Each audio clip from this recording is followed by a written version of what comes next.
Hello students.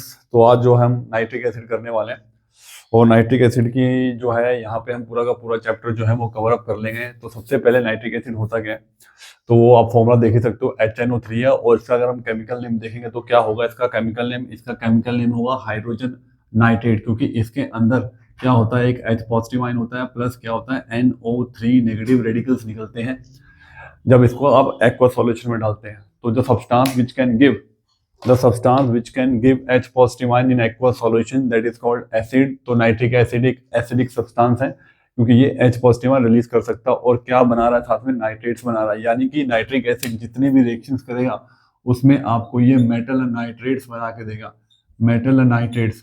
और सबसे ज्यादा फेमस मेटल नाइट्रेट्स कौन से हैं वो मैं आपको बताता हूँ। जो ज्यादातर आते हैं, पोटाशियम आता है, सोडियम आते हैं, ठीक है, और आपको कॉपर का नाइट्रेट हो गया। बाकी जितनी भी मेटल्स रह गई विद +2 वैलेंसी आपने उनके नाइट्रेट्स बना देने होते हैं।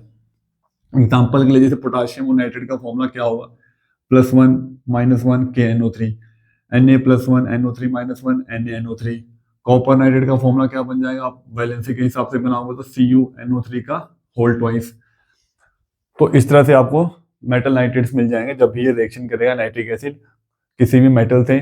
ओके, तो यहाँ पे हम स्टार्ट करते हैं सबसे पहले कि नाइट्रिक एसिड की जो है लैब प्रिपरेशन। अब लैब प्रिपरेशन से पहले इसमें मैं आपको बता देता हूँ, इस चैप्टर के अंदर आपको दो गैसेस जरूर मिलेंगी, एक NO गैस जिसकी ऑब्जर्वेशन आपको पता होनी चाहिए और एक NO2 गैस। ज्यादातर रिएक्शंस के अंदर नाइट्रिक एसिड की जितनी भी रिएक्शंस है उसमें ज्यादातर जो ऑब्जर्वेशन है आपको NO2 की ही देनी पड़ती है। कुछ जगह है जहाँ पे आपको एक NO की ऑब्जर्वेशन देनी पड़ती है, वो भी रेयरली है, ज्यादातर आपको NO2 के साथ आपका काम चल जाएगा। NO2 का जो कलर होता है वही उसकी ऑब्जर्वेशन होती है। आपने रिएक्शन में लिखना होता है reddish brown gas, that is the observation of the NO2 gas. और किसी भी रिएक्शंस के अंदर जनरली आप देखोगे नाइट्रिक एसिड में सिर्फ NO2 निकलता हो तो ज्यादातर ऑब्जर्वेशन आपके रेडिश ब्राउन गैस ही बनेगी। तो सबसे पहले हम इसकी लैब प्रिपरेशन करेंगे। तो लैब प्रिपरेशन करने के लिए आपका अगर आपको HNO3 बनाना है तो आपको साफ साफ दिख रहा है कि आपको H चाहिए और NO3 चाहिए। तो हम ऐसा कोई भी नाइट्रेट ले लेंगे, सॉल्ट ले लेंगे जिसके अंदर क्या लगा होगा, NO3 लगा होगा। मेटल नाइट्रेट ले लेंगे, जैसे KNO3 ले सकते हो आप, और क्या ले सकते हो आप, NaNO3 जिसका नाम है सोडियम नाइट्रेट। तो ये वो फेमस सॉल्ट है जिसकी हेल्प से आप क्या बना लोगे, नाइट्रिक एसिड को फॉर्म कर सकते हो। पर आपको NO3 तो मिल जाएगा, बाकी आप H कहाँ से लेके आओगे। तो H के लिए आपने हमेशा कौन सा एसिड यूज करना होता है, उसका नाम है सल्फ्यूरिक एसिड, H2SO4 यूज करना पड़ता है। ये H2SO4 जो है बड़ा फेमस एसिड है और इस एसिड का जो नाम तो चलो आपको पता ही है, बट इसको हम क्या बोलते हैं, नॉन वोलेटाइल एसिड।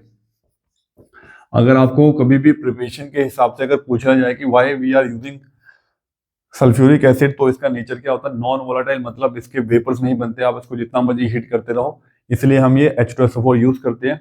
और दूसरा कहते हैं इसके साथ अगर अगर क्वेश्चन आ जाए कि हम HCl क्या यूज कर सकते हैं, कि हम कहेंगे नहीं हम HCl यूज नहीं कर सकते क्योंकि वो कौन सा एसिड होता है, वोलेटाइल एसिड होता है, वोलेटाइल एसिड होता है। तो ये क्वेश्चन बनता है जिसमें आपका यहाँ पे लैब प्रिपरेशन से रिलेटेड बनता है कि वाई वी यूज्ड H2SO4, तो नॉन वोलेटाइल एसिड। कहीं भी नॉन वोलेटाइल एसिड आ जाए तो आपने सल्फ्यूरिक एसिड का नाम लिख देना, वो भी कॉन्सेंट्रेटेड सल्फ्यूरिक एसिड प्रॉपर, जो अगर हम आंसर दे तो हम इसकी प्रिपरेशन करने जा रहे हैं नाइट्रिक एसिड के लिए। तो आप चाहे NaNO3 सोडियम नाइट्रेट ले लें, NaNO3, साथ में हमने क्या लेना है, H2SO4। तो यहाँ पे तो दूसरी लिमिटेशन है, यहाँ पे क्या होगा, टेम्परेचर का बड़ा चक्कर पड़ता है।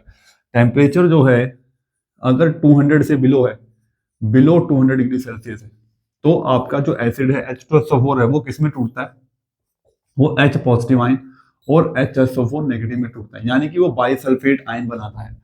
बट वही चीज अगर टेम्परेचर जो है आपका क्या होगा, अबव 200 डिग्री सेल्सियस है, तो ये क्या बनाएगा, ये बनाएगा सल्फेट आयन SO4-2, और कितने H रिलीज कर देगा, ये 2H पॉजिटिव आयन रिलीज कर देगा।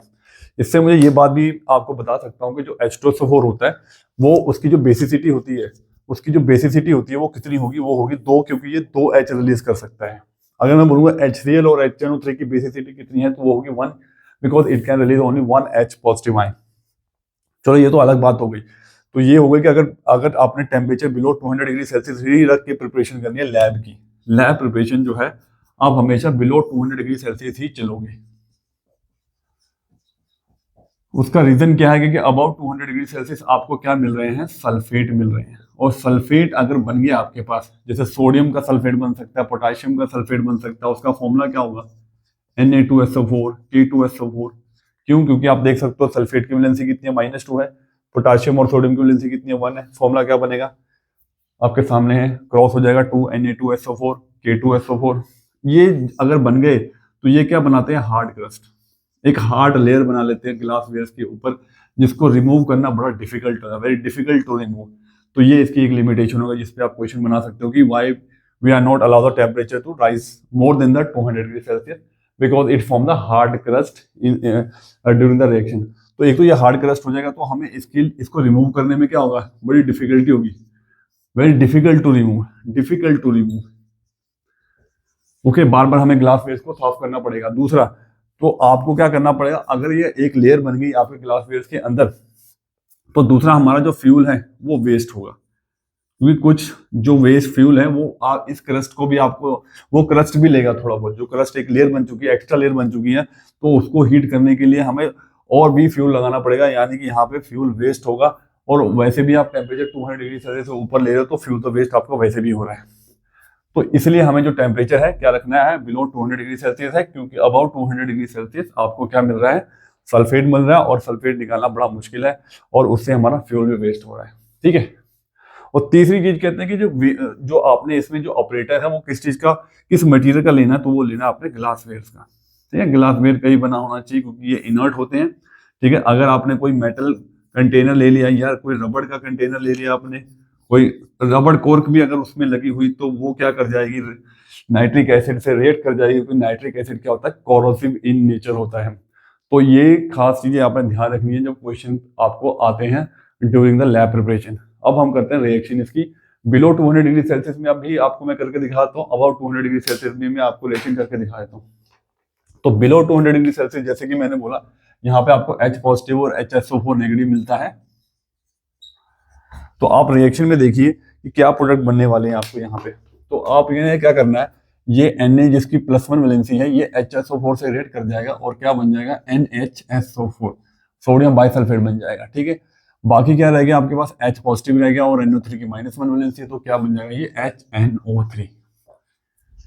That's it. That is the preparation of the nitric acid. Lab preparation ये आपकी हो गई। लिमिटेशन में आपको बता चुका हूँ, जो भी क्वेश्चन इसके बनते हैं वो सारे बता चुका हूँ। नॉन वोलेटाइल एसिड आपने H2SO4 यूज करना है, ग्लास फेस यूज करने हैं, टेम्परेचर बिलो 200 डिग्री सेल्सियस रखना है, about 200 degree Celsius hard crust बनते हैं, फ्यूल वेस्ट होता है, बस इससे ज्यादा कुछ नहीं है। दूसरी बात, अगर आपने NaNO3 की जगह आप KNO3 भी यूज कर सकते हो, बस सॉल्ट का फर्क क्या होगा, Na बाइसल्फेट की जगह, सोडियम बाइसल्फेट की जगह आप क्या बना लोगे, KHSO4 बना लोगे, और बाई कुछ नहीं है। ये रिएक्शन जो है आपकी ऑलरेडी क्या है, बैलेंस्ड है, बैलेंस करने की भी रिक्वायरमेंट नहीं है यहाँ पे। ठीक है, एक चीज साथ साथ में यहाँ पे और बता देता हूँ कि अगर मान लो इसी तरह से हमारी जो लैब प्रिपरेशन है वो HCl की भी होती है। जब आप HCl की लैब प्रिपरेशन करोगे ना, तो क्या करना होता है, आपने क्या करना होता है, सारी रिएक्शन ऐसी रहती है, सेम कंडीशन रहती है आपकी, बस आपने क्या करना होता है, यहाँ पे आपने NaNO3 की जगह यहाँ पे क्या करना होता है, यहाँ पे आपने क्या करना होता है, यहाँ पे आप ले सकते हो Cl, यहाँ पे लेना Cl, तो यहाँ पे Cl लोगे तो क्या होगा, बस यहाँ पे HCl बन जाएगा, बस और कुछ नहीं यहाँ पे। ठीक है, यू हैव टू फॉर्म, यहाँ पे HCl बन जाएगा। तो इसके साथ ही आपने क्या सीख लिया कि जो है आप HCl की भी लैब प्रिपरेशन सेम कर सकते हो, सेम कंडीशन है, बस सॉल्ट का फर्क होगा। अगर आपने नाइट्रेट के सॉल्ट बनाने तो आप मेटल नाइट्रेट लो, अगर आपने HCl बनाना तो आप क्लोराइड्स लो, NaCl लो, KCl लो। ठीक है, अब हम इसके बाद चलेंगे सीधा इसकी जो है इंडस्ट्रियल प्रिपरेशन। ठीक है, जिसको हम क्या बोलते हैं, ओसवाल प्रोसेस बोलते हैं। तो यहाँ पे साथ साथ में आपने जो है जो मोस्ट इंपॉर्टेंट क्वेश्चन है लैब प्रिपरेशन से, वो भी मैंने आपको डिस्कस कर दिए यहाँ पे। अगर आप बोर्ड क्वेश्चन भी देखोगे तो इसी तरह के क्वेश्चन वो पूछता है, या तो आपको इक्वेशन मांगता है कि लैब प्रिपरेशन की इक्वेशन दे दो। ठीक है, दूसरा क्वेश्चन पूछता है कि भाई ये हम why we are using the non volatile acid H2SO4 क्यों यूज कर रहे हैं, HCl या HNO3 क्यों नहीं यूज कर सकते हम, तो वो क्या होते हैं, वो वोलेटाइल एसिड होते हैं। बाकी क्वेश्चन ये बन सकता है कि why it is called acid, because in aqua solution it can give H positive ion. इस तरह से ये हम यहाँ पे आंसर्स को लिख सकते हैं। नेक्स्ट जो है, जैसे कि मैंने बोला कि आपको चाहिए यहाँ पे ओसवाल प्रोसेस, ओसवाल प्रोसेस करना है हमने, तो ओसवाल प्रोसेस हमने करना है, तो इसमें आपको 3 रिएक्शन बड़ी इंपॉर्टेंटली रखनी है आपको। ठीक है, सबसे पहली जो रिएक्शन होती है, पहली जो रिएक्शन है आपकी वो क्या है, कैटालिटिक ऑक्सीडेशन है यहाँ पे। तो सबसे पहले हमने क्या करना है, आपको पता है कि जो सीक्वेंस है नाइट्रिक एसिड का फॉर्म करेगा वो क्या है, पहले आपको चाहिए NO, ठीक है, फिर NO से आपको क्या बनाना है, NO2, फिर NO2 से आपको क्या चाहिए, HNO3। ये 3 सीक्वेंस में आपका नाइट्रिक एसिड बनेगा। तो इन मतलब कि आपके पास 3 ही इक्वेशन बनने वाली है यहाँ पे ओसवाल प्रोसेस की। सबसे पहले क्या होगा हमारे पास ओसवाल प्रोसेस के अंदर, ठीक है, ओसवाल प्रोसेस के अंदर सबसे पहले क्या होगा हमारे पास, यहाँ पे हम लेते हैं अमोनिया। तो अमोनिया हमने चैप्टर जो है इससे पहले वाला चैप्टर होता है, उसकी हम करते हैं कैटालिटिक ऑक्सीडेशन। कैटालिटिक ऑक्सीडेशन का मतलब ये होता है कि यहाँ पे वी नीड कैटलिस्ट। कौन सा कैटलिस्ट, प्लेटिनम। और यहाँ पे हम टेम्परेचर भी आपको मेंशन करना है 800 डिग्री सेल्सियस। तो 800 डिग्री सेल्सियस पे हम इसको क्या करते हैं, बर्न करते हैं, ऑक्सीडाइज करते हैं। तो ये क्या बनाता है हमें, जैसे कि मैंने पहले बताया, क्या बनेगा यहाँ पे NO बनेगा और साथ में क्या निकल जाएगा, H2O, NO प्लस H2O। अब यहाँ पे क्या है, यहाँ पे एक क्वेश्चन एक और बन गया कि हाँ when ammonia burn in the presence of platinum या कैटालिटिक ऑक्सीडेशन करना, तो उसकी ऑब्जर्वेशन क्या है। तो ऑब्जर्वेशन आपने यहाँ पे NO की देनी होती है, H2O की नहीं देनी, NO की देनी। अब NO जो है वो एक कलरलेस ऑर्डरलेस गैस है, तो इसकी अपनी कोई ऑब्जर्वेशन नहीं है।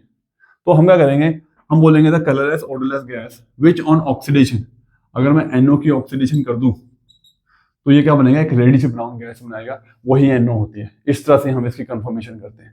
जैसे आपको याद होगा कि कार्बन मोनोऑक्साइड से की कोई ऑब्जर्वेशन नहीं है, बट उसकी ऑब्जर्वेशन हम CO2 बना के देते हैं।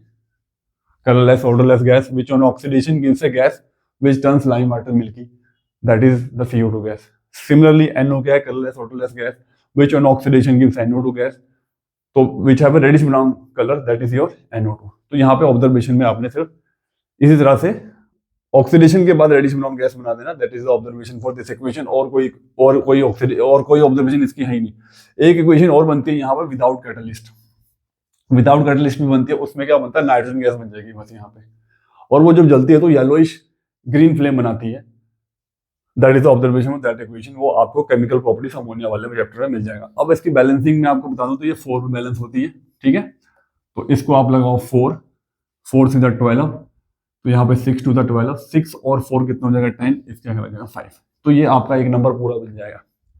दूसरा नंबर आपको कैटलिस्ट का मिल जाएगा, ठीक है। तीसरा नंबर हो सकता है आपको टेम्परेचर अलग से पूछ लें। अब यहाँ पे जब NO बन जाता है तो NO आपने 800 डिग्री सेल्सियस पे बनाया हुआ है, इसको आप 50 डिग्री सेल्सियस तक लेके आओगे, ठीक है। और ये क्या बन जाएगा, फिर से NO आपने 50 डिग्री सेल्सियस पे ले आए। क्यों, इसको बोलते हैं कूलिंग चैम्बर। ये कूलिंग चैम्बर है, ठीक है। वो ऊपर वाला कैटालिटिक चैम्बर था, ठीक है। कैटालिटिक चैम्बर में हम इसकी रिएक्शन कर रहे हैं, ये कूलिंग चैम्बर में हमने कर दिया, ठीक है। ये मतलब कोई इक्वेशन तो हुई नहीं, बस आपने जो NO गैस ली 800 डिग्री सेल्सियस पे, वो आप 50 पे ले आए हो। उसके बाद आपने जो मेन इक्वेशन है, इस NO को आपने किस में कन्वर्ट करना है, NO2 में। तो ये ऑक्सीडाइजिंग चैम्बर में होगा, ऑक्सीडेशन होगी यहाँ पर, तो सीधा हम एयर डाल देंगे।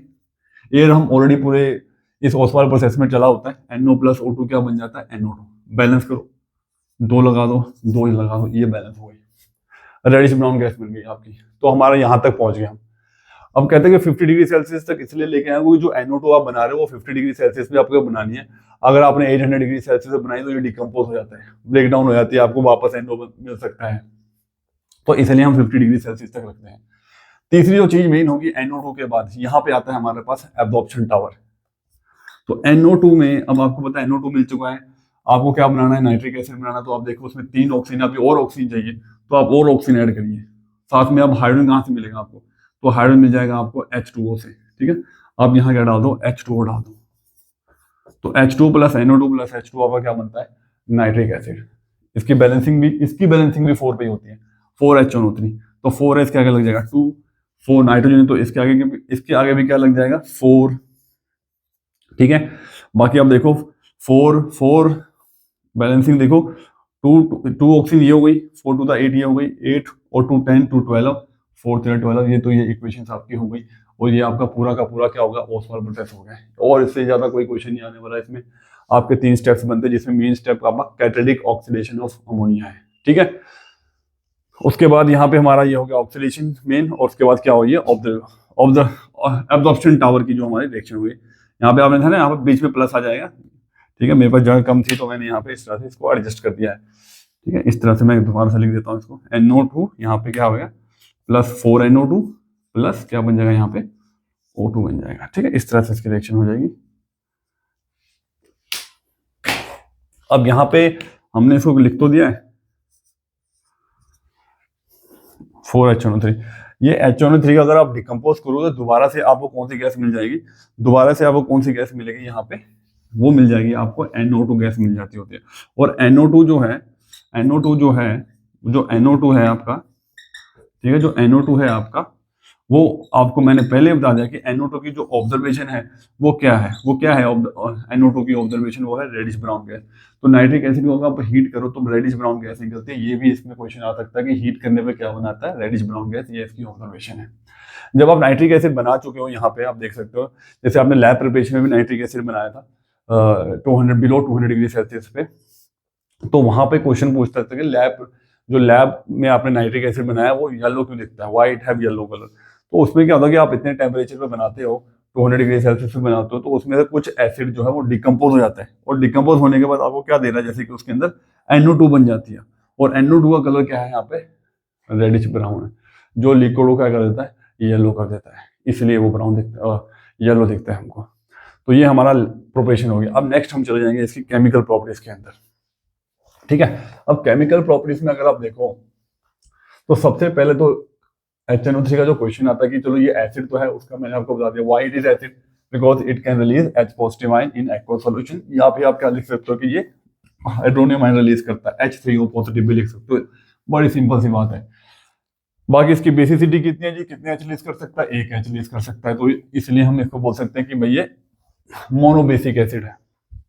तो सीधा हम इसकी जो केमिकल प्रॉपर्टीज में हम जो आएंगे, ठीक है, तो हम इसकी एसिडिक प्रॉपर्टी वाली पहले करेंगे, जिसमें आपका पहली जो रिएक्शन आती है, पहली जो रिएक्शन आपकी आएगी, रिएक्शन विद क्या आता है, alkali. Reaction with alkali, alkali का मतलब सॉल्यूबल बेस, सॉल्यूबल बेस, ठीक है, सॉल्यूबल बेस से रिएक्शन कर देनी है। ठीक है, तो इसमें क्या होगा, अगर आप इसको किसी भी सॉल्यूबल बेस से रिएक्शन करोगे तो क्या बनेगा, तो जैसे मैंने किया HNO3 और आपने कोई भी बेस लिया, NaOH ले लिया, KOH ले लिया, एक दूसरी वैलेंसी वाला ले लेता हूँ मैं, कैल्शियम हाइड्रोक्साइड ले लेता हूँ। ठीक है, तो एसिड और बेस क्या बनाता है, एसिड और बेस क्या बनाता है आप बताओ, सॉल्ट बनाता है प्लस वाटर बनाएगा। बड़ा सिंपल सी रिएक्शन देखो, Na की भी 1 है, NO3 की भी 1 है, क्या बन जाएगा, NaNO3। बाकी क्या बचा, H और OH, क्या बन जाएगा, H2। काम खत्म इसका। अब ठीक है, अब कैल्शियम किससे रिएक्ट करेगा, नाइट्रेट से। क्या फॉर्मूला बनता है, कैल्शियम नाइट्रेट होल ट्वाइस बनेगा, क्योंकि कैल्शियम की +2 वैलेंसी है, नाइट्रेट की -1 है। H और OH क्या बन जाएगा, H2O। बाकी इसको बैलेंस कर लो। बैलेंस करने के लिए आप देखोगे तुम्हारे पास 2 नाइट्रेट्स है, ठीक है, NO3 का होल ट्वाइस है, तो ये भी नाइट्रेट है, तो आप नाइट्रेट को 2 कैसे करोगे, आगे नंबर लगाओ, नाइट्रेट 2 हो गया आपके पास। ठीक है, ऑलमोस्ट ये पूरा बैलेंस हो गया, 1 कैल्शियम हो गया, 2 नाइट्रेट्स हो गए, 2 H हो गए, 2 H 4 हो गए, और यहाँ पे हम क्या लगा देंगे, 2 लगा देंगे, ये बैलेंस हो गई। ये आपकी बड़ी सिंपल सी रिएक्शन होगी। अगर मैं अल्कली से रिएक्ट करूंगा तो सॉल्ट बनेगा, साथ में क्या बनेगा, वाटर, न्यूट्रलाइजेशन रिएक्शन। ठीक है, और ऐसे सॉल्ट जिसमें H नहीं होता उसको हम क्या बोलते हैं, नॉर्मल सॉल्ट बोलते हैं, कंप्लीट न्यूट्रलाइजेशन। दूसरी जो रिएक्शन हमने करने वाली वो हमने करनी है कि भाई मेटल कार्बोनेट। कार्बोनेट में बता दूं बड़ा फेमस है, या बाइकार्बोनेट आपको पता होना चाहिए, HSO3- होता है, कार्बोनेट बाइकार्बोनेट। यहाँ पे मैं एक चीज और बताता हूँ, सल्फाइड, और ये क्या होता है, बाइसल्फाइड। ठीक है, इसको बड़ा ध्यान से समझ लेना, इसको क्या बोलते हैं, सल्फाइड। ये क्या होता है, बाइसल्फाइड। ये क्या होता है, बाइकार्बोनेट। ठीक है, बाइकार्बोनेट या हाइड्रोजन कार्बोनेट, ये क्या होता है, कार्बोनेट।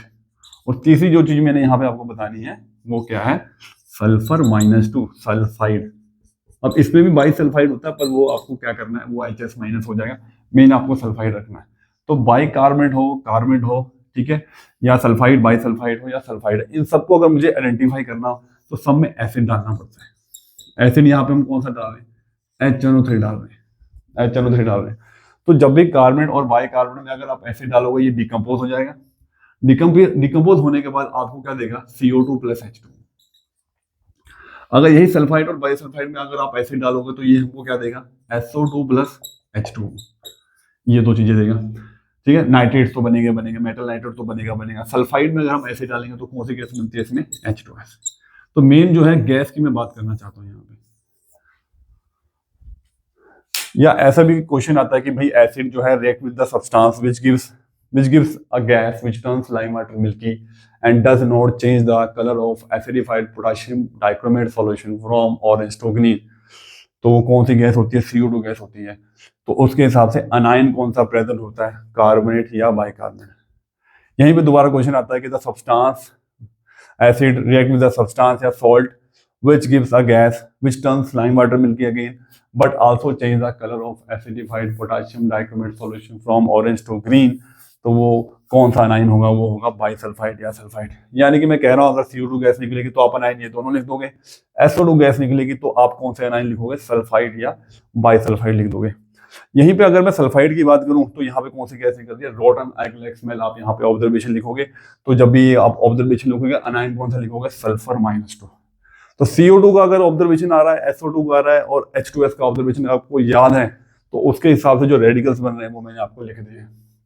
प्रोडक्ट में आपको CO2 मिलेगा, SO2 मिलेगा, H2S मिलेगा, साथ में क्या मिलेगा आपको, मेटल नाइट्रेट जैसे ये NaNO3 या कैल्शियम नाइट्रेट। तो यहाँ पे मैं एक रिएक्शन, तो यहाँ पे या तो मैं सोडियम कार्बोनेट का एग्जाम्पल लिख दूंगा, ठीक है, और सोडियम सल्फाइड की रिएक्शन लिख के हम यहाँ पे इसको एक्सप्लेन कर लेंगे, ठीक है। तो मेन चीज मैंने आपको बता दी है यहाँ पे, तो फटाफट से हम एक एक एग्जाम्पल लेके कर लेते हैं। यहाँ पे जो रेडिकल्स की जो है नॉलेज बहुत जरूरी है, क्योंकि बहुत सारे क्वेश्चन जो है बच्चे नहीं कर पाते, तो इतना ही आपको आइडेंटिफाई करना होता है, ठीक है। जब भी एसिड जो होते हैं वो कार्बोनेट और बाइकार्बोनेट को डिकम्पोज कर सकते हैं। तो यहाँ पे जो मैं रिएक्शन लिखता हूँ, एक में लिखता हूँ सोडियम कार्बोनेट लिख के Na2CO3, ठीक है। इसके साथ ही मैं यहाँ पे लिख लेता हूँ Na2SO3। यहाँ पे क्वेश्चन बहुत अच्छा भी बन सकता है कि अगर आपको डिस्टिंग्विश करना हो सोडियम कार्बोनेट और सोडियम सल्फाइड को, कैसे डिस्टिंग्विश करोगे, तो इसमें हम एसिड डाल देंगे, कोई भी एसिड डाल सकते हो। यहाँ तो चलो हम HNO3 डालते हैं, HNO3 डालते हैं, ठीक है, HNO3 डालते हैं। अब देखो क्या होने वाला है, तो सोडियम नाइट्रेट तो बनना ही बनना है दोनों में, NaNO3 तो बनना ही है, NaNO3 तो बनेगा बनेगा।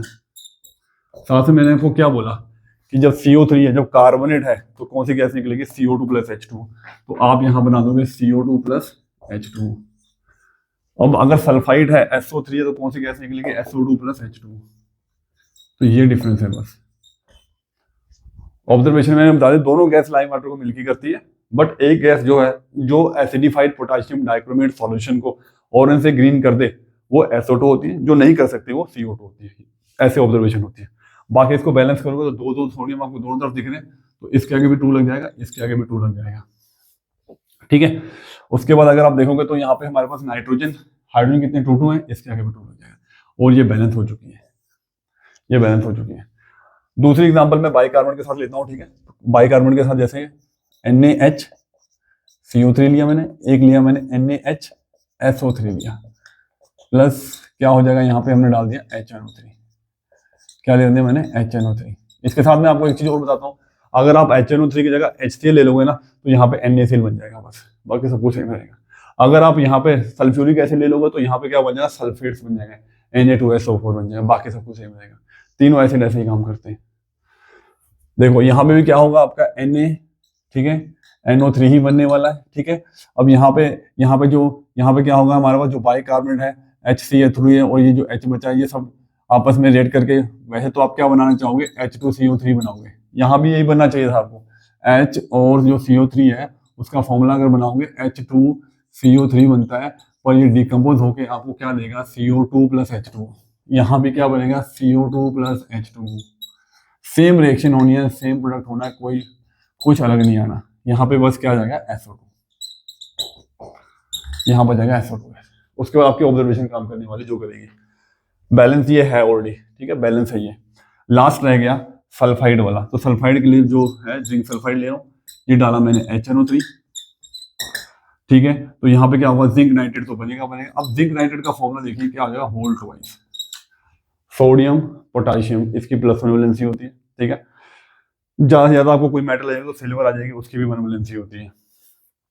+3 वैलेंसी वाले जो मेटल थे, आपको एक फेरिक याद करना है, Fe3+, एक एल्यूमिनियम, इसके अलावा कुछ नहीं आने वाला आपको। बाकी जितनी मेटल्स रहेगी आप +2 के हिसाब से बनाओ, कहीं कुछ नहीं बिगड़ने वाला आपका। तो यहाँ पे बन जाएगा जिंक नाइट्रेट, और हाइड्रोजन और सल्फर जब रेट करेगा तो क्या बन जाएगा H2S। इसको बैलेंस करिए, 2 नाइट्रेट दिख रहे हैं मुझे यहाँ पे, तो इसको मैं 2 नाइट्रेट लिख दूंगा, 2 H है ऑलरेडी H है, ये बैलेंस हो गया। तो यहाँ ऑब्जर्वेशन क्या आएगी, H2S की ऑब्जर्वेशन आएगी, रोटन लाइक एक्सपेल आ जाएगी। इसके साथ ये हमारी जो केमिकल प्रॉपर्टीज है, जिसमें मैंने आपको reaction with alkali, reaction with sulphide, bisulphide और सल्फाइड के साथ करवाया मैंने, ठीक है। अब हम करेंगे इसकी ऑक्सीडाइजिंग प्रॉपर्टी। तो नाइट्रिक एसिड एक एसिड से ज्यादा अच्छा, एक बहुत ही स्ट्रॉन्ग ऑक्सीडाइजिंग एजेंट होता है, बहुत ही अच्छा ऑक्सीडाइजिंग एजेंट होता है। यहाँ पे ये जब ये ऑक्सीडाइजिंग एजेंट क्या होता है, ऑक्सीडाइजिंग एजेंट दूसरों को ऑक्सीडाइज करता है, मतलब ये लगातार ऑक्सीजन देगा और खुद क्या होगा, reduce itself, oxidise others, oxidise others क्या, जब उसको दूसरों को ऑक्सीडाइज करेगा तो उसका बनाएगा क्या, उसका नाइट्रेट्स बनाएगा। When it oxidise others it form metal nitrates, ठीक है, मेटल नाइट्रेट्स बनाएगा अगर मेटल है, ठीक है। अगर मेटल है तो मेटल को किस में ऑक्सीडाइज करेगा, मेटल नाइट्रेट में। अगर वो नॉन मेटल हुआ तो सिलेबस में 2 ही नॉन मेटल है, एक कार्बन है एक सल्फर है, तो इनको बनाएगा इनके एसिड्स में। सल्फर को बनाता है H2SO4 और कार्बन को बनाता है H2CO3। अगर नाइट्रिक एसिड को मेटल में डालते हैं तो मेटल नाइट्रेट बनेगा, और अगर उसको नॉन मेटल में डालते हैं, एक सल्फर है उसको बना देगा सल्फ्यूरिक एसिड, और कार्बन को क्या बना देगा, कार्बोनिक एसिड। पर आपको पता है जो कार्बोनिक एसिड होता है वो वीक एसिड होता है, वो किस में टूट जाता है, CO2 और H2 में, इसलिए वहां पे CO2 और H2 बन जाएगा। और खुद किस में रिड्यूस होगा, खुद ये रिड्यूस होता है किसके अंदर, NO2 प्लस H2O में सॉरी, NO2 और H2 में रिड्यूस होता है, मतलब नाइट्रोजन के गैस में बनाता है, NO2 भी बना सकता है, NO भी बना सकता है, या फिर ये N2O भी बना सकता है, डिपेंड करता है अपने नाइट्रिक एसिड की स्ट्रेंथ के लिए। आपको NO2 वाला तो कोई रिएक्शन है ही नहीं जो आपको करना है, आपको एक NO वाला करना है, एक NO2 वाला करना है बस, ठीक है। तो यहाँ पे जो मैंने काफी चीजें लिख दी है, अब इसको मैं रब करता हूँ, उसके बाद मैं आगे बढ़ाता हूँ। यहाँ पे मैं क्वेश्चन और बता दूँ, जैसे कि मैंने बोला ये बहुत रेयर है कि ये किसी टिपिकल एसिड की तरह बिहेव करता है, जैसे कार्बन बाइकार्बोनेट के साथ सबके साथ कर दिया अगर क्या ऐसा कोई मेटल है जो इससे हाइड्रोजन गैस निकाल पाए, क्योंकि आपको पता जो जनरली कोई भी मेटल अगर एसिड से रिएक्ट करती है तो मेटल सॉल्ट बनाएगी, और साथ में कौन सी गैस निकालती है, हाइड्रोजन गैस निकालती है, ठीक है। तो हाइड्रोजन गैस निकालती है क्योंकि वो हाई रिएक्टिव मेटल अगर है तो। अब यहाँ पे ये खुद ही इतना स्ट्रॉन्ग ऑक्सीडाइजिंग एजेंट है कि सामने वाली मेटल इससे हाइड्रोजन गैस नहीं निकाल पाती है। सिर्फ 2 ही ऐसे मेटल है जो इसके साथ क्या निकाल सकती है, हाइड्रोजन गैस निकाल सकती है, वो भी नाइट्रिक एसिड अगर आपका बहुत ज्यादा वीक हुआ, very very dilute, 1-2% nitric acid हुआ, बाकी वाटर हुआ, उसमें भी 2 ही मेटल्स हैं आपकी जो ऐसा कर सकती हैं, वो है आपकी मैग्नीशियम और मैंगनीज, यही 2 मेटल्स है बस। मतलब इसको अगर वेरी वेरी डाइल्यूट दूंगा, वेरी वेरी डाइल्यूट अगर रिएक्शन करेंगे तो तब जाके यहाँ पे क्या बनेगा, magnesium nitrate plus hydrogen gas. Manganese का भी सेम रिएक्शन है, Mg की जगह Ml लिख देना बस, बैलेंसिंग करोगे तो बस 2 लगा देना, बात खत्म हो जाएगी, ठीक है। रिएक्शन तो चलो क्या है किसी ने पूछनी, बट आपको जरूर पूछेगा कौन सी 2 मेटल्स हैं जो वेरी डाइल्यूट नाइट्रिक एसिड के साथ हाइड्रोजन गैस को रिलीज कर पाए। तो यहाँ पे जो मैं रिएक्शन कराने वाला हूँ, पहले तो हम करने वाले हैं नॉन मेटल के साथ, एक कार्बन के साथ और एक सल्फर के साथ। बहुत ही ज्यादा इंपॉर्टेंट है आपकी ये, बोर्ड ने हमेशा इन दोनों नॉन मेटल में से एक पूछा है। तो जैसे मैंने बताया कि सल्फर किसमें ऑक्सीडाइज हो जाएगा, H2SO4 में। कार्बन किसमें ऑक्सीडाइज हो जाएगा जी, कार्बोनिक एसिड में। पर कार्बोनिक एसिड वीक होता है, इसलिए हम इसको क्या बना देंगे, H2O और CO2 बना देंगे, ठीक है। और ये खुद किस में रिड्यूस होगा, खुद रिड्यूस हो जाएगा ये NO2 में। खुद किस में रिड्यूस होगा, NO2 में प्लस H2O इसमें H2 ऑलरेडी है। अब इसको बैलेंस कर लेते हैं। तो बैलेंस करने के लिए जैसे मैंने ज्यादा रिएक्शन किस पे बैलेंस किया, 4 पे बैलेंस किया, 4 पे। तो यहाँ भी ये जो रिएक्शन है 4 पे बैलेंस हो गया, ठीक है। 4 C से 4 से बैलेंस करो, 4 नाइट्रोजन 4 हाइड्रोजन, ठीक है। 4 to the 12 ऑक्सीजन, तो देखोगे 4 to the 8 to 10 to 12 balanced. Sulphur से 6 HNO3, 6, ठीक है। 6 नाइट्रोजन है तो क्या होगा 6 NO2, ठीक है। हाइड्रोजन कितने 6, तो क्या लग जाएगा 3, 3H2। और क्या रह गया आपके पास, बस हो गया बैलेंस। यहाँ पे हाइड्रोजन कितने आपके 6, तो इसके वो हम यही यहाँ पे जो हाइड्रोजन है 2 ऑलरेडी है, यहाँ पे तो लगेगा 2, 2 टू द 4 प्लस 2 6 हो गया। सल्फर 1 है, सल्फर 1 है। ऑक्सीजन चेक कर लेते हैं, 6 3 18, 4 6 टू द 12, 4 16 टू 18, ये भी बैलेंस होगी। दोनों की ऑब्जर्वेशन बताओ जी, दोनों की ऑब्जर्वेशन का दोनों में आप लिखोगे reddish brown gas is form, that is the observation for this reaction. Observation are very very important. Observation में कभी भी नाम नहीं आता, हमेशा कलर आते, उसके प्रेसिपिटेट आते हैं, या जो भी सब्सटेंस बना उसका उसका अपीयरेंस आपने बताना, वो देखने में दिख कैसे रहा है। उसके बाद हम यहाँ पे करने वाले हैं मेटल के साथ रिएक्शन, ठीक है। बहुत बिल्कुल एंड में पहुंच चुके हैं हम यहाँ पे। तो यहाँ पे जो मेटल है, अब वो मैं ले रहा हूँ कॉपर, ठीक है। Copper plus HNO3। यहाँ पे जो HNO3 हम ले रहे हैं, वो ले रहे हैं हम डाइल्यूट एंड कोल्ड, ठीक है। डाइल्यूट और कोल्ड की रिएक्शन अलग है। Copper plus HNO3, copper plus HNO3 यहाँ पे हम लेने वाले हैं कौन सा, यहाँ पे हॉट एंड कॉन्सेंट्रेटेड HNO3। इस तरह की हमने यहाँ पे 2 रिएक्शन करनी है। तो मैं बता दूं कि जो कॉन्सेंट्रेटेड है वो तो NO2 ही बनाने वाला है, NO2H2O, साथ में कॉपर का नाइट्रेट बनेगा। देखो कॉपर नाइट्रेट, कॉपर नाइट्रेट बनने वाला है यहाँ पे, कॉपर नाइट्रेट बनेगा, प्लस जैसे मैंने बोला NO2 बनेगा, साथ में क्या निकल जाएगा, H2O निकल जाएगा, ठीक है। यहाँ पे भी सेम ही निकलने वाला है, कॉपर नाइट्रेट प्लस गैस देखिए NO प्लस H2O। ये रिएक्शन का डिफरेंस है, ये रिएक्शन का डिफरेंस है। अगर डाइल्यूट और कोल्ड है तो आपने NO निकालना है, नाइट्रिक ऑक्साइड, जिसकी ऑब्जर्वेशन मैंने बोला था, the gas which on oxidation reddish brown gas, वो NO होती है। यहाँ तो सीधा रेडिश ब्राउन गैस निकल रही है। तो अगर रेडिश ब्राउन गैस निकल रही है तो वो हॉट एंड कॉन्सेंट्रेट होगा। सिर्फ NO निकल रहा तो वो क्या होगा, डाइल्यूट एंड कोल्ड होगा। इसके अलावा आपको कुछ नहीं करना। यही कॉपर के साथ रिएक्शन पूछी जाती है। अगर कॉपर के अलावा कोई और मेटल आ जाए तो वहां पे बस उस मेटल नाइट्रेट का लिख देना। जैसे जिंक आ गया तो Zn आ जाएगा यहाँ पे, बस बाकी सारी चीज सेम रहेगी। लेड आ जाए तो सेम आ जाएगा, मैग्नीशियम आ जाए, कुछ मैग्नीशियम आ जाए, चलो मैंने कर ही दिया है। मतलब कोई भी रिएक्शन आ गई कोल्ड एंड डाइल्यूट के साथ, हॉट एंड कॉन्सेंट्रेट के साथ, तो यही प्रोडक्ट बनानी है आपने। बैलेंसिंग में आपको बता दूं, इसकी बैलेंसिंग बहुत टफ होती है, तो इसलिए बोर्ड इसका रिएक्शन बहुत रेयर है कि अगर मैं 10 रिएक्शन में से बोलूँ कि एक रिएक्शन आपको ये पूछ लेगा, बाकी 9 ये पूछेगा, ठीक है। क्योंकि इसकी जो बैलेंसिंग होती है ना, वो 8 पे जाके बैलेंस होती है, और ये जो बैलेंस होती है 4 पे जाके बैलेंस होती है, इसलिए, ठीक है। तो ज्यादातर आपकी रिएक्शन या तो 2 पे बैलेंस होगी, 2 पे नहीं बैलेंस होगी तो आप अपना बढ़ाओ, 4 पे बैलेंस हो जाएगी, 4 पे नहीं होगी तो 8 पे हो जाएगी, ठीक है।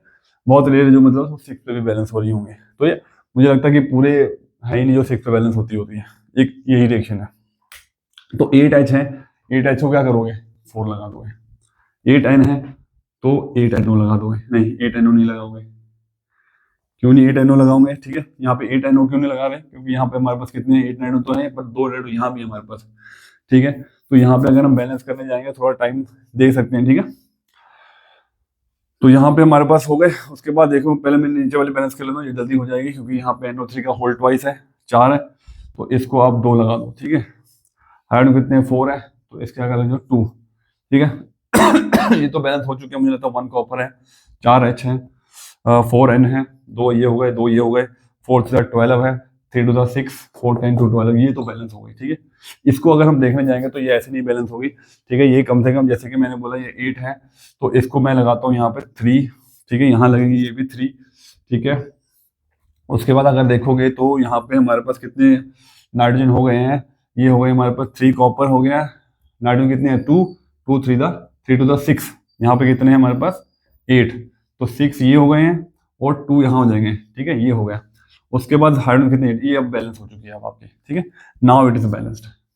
अब बैलेंस होने के बाद जैसे मैंने बोला, इसकी ऑब्जर्वेशन क्या लिखोगे, the gas colourless gas which on oxidation gives reddish brown gas, और जो सीधी रेडिश ब्राउन गैस, इसकी ऑब्जर्वेशन आएगी। तो इन सभी केमिकल प्रॉपर्टीज के अंदर जो ऑब्जर्वेशन है वो सेम है, रेडिश ब्राउन गैस, इसको छोड़कर इसमें बस इतना लिख देना कि कलरलेस गैस है which on further oxidation gives reddish brown gas. उसके बाद यहाँ पे आ जाएगा हमारे पास केमिकल प्रॉपर्टीज के बाद यहाँ पे आती है हमारे पास कि नाइट्रिक एसिड पे एक और क्वेश्चन मैं आपको एक्स्ट्रा बता देता हूँ कि नाइट्रिक एसिड जो है, ठीक है, क्या क्या ये स्टोर हो सकता है किसी मेटालिक कंटेनर में, जिसमें स्पेशली पूछते हैं क्या एल्यूमिनियम मेटल यूज हो सकता है नाइट्रिक एसिड को स्टोर करने के लिए, ठीक है, तो हाँ यूज कर सकते हैं, क्योंकि एल्यूमिनियम या ऐसी कोई भी मेटल जो पैसिविटी दिखाती है, जो अपने ऊपर एक ऑक्साइड का लेयर बना लेती है, वो नाइट्रिक एसिड को स्टोर कर लेती है, ठीक है। उसमें एल्यूमिनियम बड़ा फेमस है मतलब यहाँ पे। उसके बाद आता है इसका टेस्ट, आप इसको टेस्ट कैसे करोगे। हाँ, तो कोई भी अगर आप में NO2 गैस निकल रही है, वो पूछ रहा है अनायन कौन सा है उसके अंदर, तो अनायन उसके अंदर आप हमेशा लिखोगे कि वो NO3 नेगेटिव आता है, ठीक है। अगर वो पूछता है, जैसे मैंने CO2 का बताया तो कार्बन बाइकार्बोनेट लिख दो। अगर मैंने कहीं पे आपको SO2 का बताया तो आपने क्या लिखना है, सल्फाइड या बाइसल्फाइड। अगर मैं बोलता हूँ जी H2S गैस निकल रही है तो आप क्या लिखोगे, सल्फर -2 लिखोगे। अगर कहीं पे रेडिश ब्राउन गैस निकल रही है तो क्या लिखोगे भाई, उसके अंदर कौन सा अनायन होगा, NO3 नेगेटिव होगा। तो आपने नाइट्रेट के लिए टेस्ट लिखना है। तो एक टेस्ट तो ये हो गया कि आप इसमें जो है इसको हीट करो, किसी भी नाइट्रेट्स को एक्सेप्ट पोटाशियम नाइट्रेट और सोडियम नाइट्रेट को छोड़कर बाकी किसी भी नाइट्रेट को अगर हीट करते हो तो उसमें रेडिश ब्राउन गैस निकलती है, वही उसका टेस्ट है, ठीक है। तो उससे हमें पता लग जाएगा कि फलानी चीज क्या हमारे पास नाइट्रेट्स है, वो कंफर्म करता है कि हमारे पास नाइट्रेट्स है, तो हम हीट कर सकते हैं। तो सबसे फेमस जो मैं हीट करने वाला कंपाउंड हूँ वो है लेड नाइट्रेट। लेड नाइट्रेट को हीट करो तो क्या बनेगा, PbO plus NO2 plus O2। ये बैलेंस होती है भाई आपकी 2 पे, 2 PbO, ठीक है, 4 NO2, ये बैलेंस हो चुका है, ठीक है, ये बैलेंस हो चुका है। ऑब्जर्वेशन क्या आएगी, reddish brown gas, rekindles the glowing wooden splinter. इसका कलर क्या होता है, येलो रेजिड्यू, हॉट पे ये होता है रेडिश ब्राउन, बस ये इसके क्रैकलिंग साउंड भी आता है लेड नाइट्रेट को यहाँ पे हीट करते हैं तो यहाँ पे कोई भी नाइट्रेट को हीट करो आपने रेडिश ब्राउन गैस बता ही देना है, ठीक है। और भी कुछ हो सकता है एक्सेप्शन, बट मैं अभी जो मेजरली चल रहा हूँ। दूसरा जो है बड़ा फेमस टेस्ट है ब्राउन रिंग टेस्ट। यहाँ पे कभी भी आपको रिएक्शन नहीं आती है ब्राउन रिंग टेस्ट की, आपको उसके कंपोनेंट आते हैं। पहले आपने क्या करना होता है, आपने बनाना होता है नाइट्रेट का एक्वस सॉल्यूशन, ठीक है, एक्वस सॉल्यूशन बनाओ आप इसका, कोई भी नाइट्रेट का, कोई भी जिसका भी आपने टेस्ट करना है, लेड नाइट्रेट करना है, नाइट्रिक एसिड का करना है, किसी का भी करना है, आप उसका एक्वस सॉल्यूशन बनाइए। उसमें फिर आपको क्या डालना है, freshly prepared FeSO4 solution, freshly prepared, ठीक है, फ्रेशली, क्योंकि ये अगर आपने थोड़ा होल्ड कर दिया ये ऑक्सीडाइज हो जाता है, फेरिक बन जाता है, फिर वो टेस्ट नहीं देता, ठीक है। उसके बाद आप फिर डालते हो side of the test tube, आप क्या डालते हो, कॉन्सेंट्रेटेड H2SO4। तो आप देखोगे कि भाई एक लेयर बन चुकी है जिसको हम बोलते हैं कि भाई ये ब्राउन रिंग बन चुकी है उसके अंदर। ये ब्राउन रिंग बिल्कुल मिडल ऑफ द सॉल्यूशन बनती है। इस सॉल्यूशन के ऊपर अगर आप देखोगे, इसके ऊपर देखोगे तो यहाँ पे आपको जो पूछता है ये सॉल्यूशन कौन सा होता है, तो ये होता है FeSO4। इसके नीचे अगर देखोगे, टेस्ट ट्यूब के नीचे देखोगे तो यहाँ पे मिलता है आपको H2SO4, वो डेंसर होता है। बीच में जो बन रहा है ये आपका है ब्राउन रिंग, जिसका कलर होता है, जिसका फॉर्मूला क्या होता है, FeSO4.NO, नाइट्रोसोफेरस सल्फेट, नाइट्रोसोफेरस सल्फेट, ठीक है। Brown ring we perform for nitrate radicals. What is the formula of brown ring? FeSO4.NO. What is the name of this brown ring? Nitrosoferrous sulfate. That's all about this nitric acid, ठीक है। अच्छा लगा तो comments करना और आगे दोस्तों के साथ भी शेयर करना। मिलते हैं नेक्स्ट वीडियो में, थैंक यू।